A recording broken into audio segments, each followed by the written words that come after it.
You know, I've talked about this to the Health Care Council before, and I think it's an important point.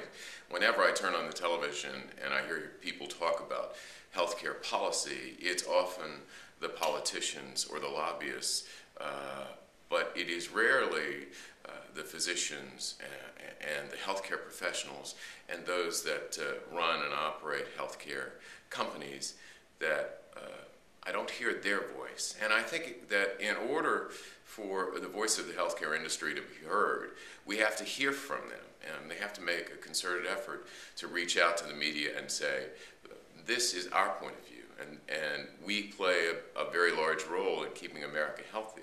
And it's not just the politicians, but it's the doctors, it's the nurses, it's the healthcare companies that make the real decisions about keeping the country healthy.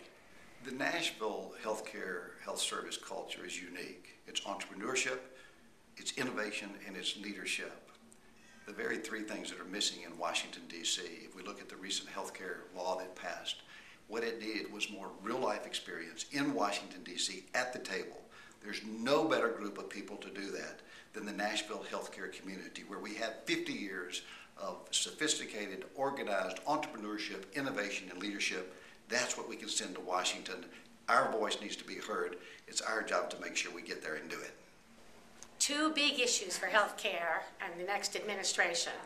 One is whether or not or how we're going to go forward with the implementation of health reform.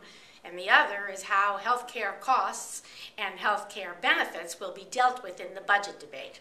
On both, I believe the commitment to coverage and to securing the reforms, as well as securing Medicare and Medicaid, will prevail. But there are really different views in the different parties, and a lot will be dependent on the outcome of the election.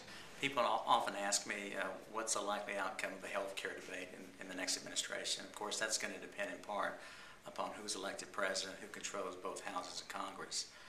What is clear is that this is a debate that needs to occur for the American people. We need to have more people that have insurance coverage, and we need more quality care. So whatever direction that we take, I think is unknown today, but what is clear is this is a very important debate, and one that I hope that our national leaders recognize.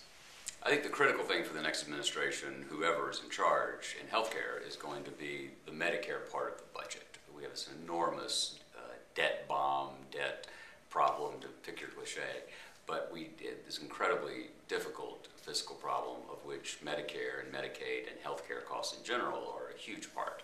And so watching the Congress, really the day after the election forward, and the president-elect or the president on how they deal with Medicare and Medicaid, I think is going to be essential.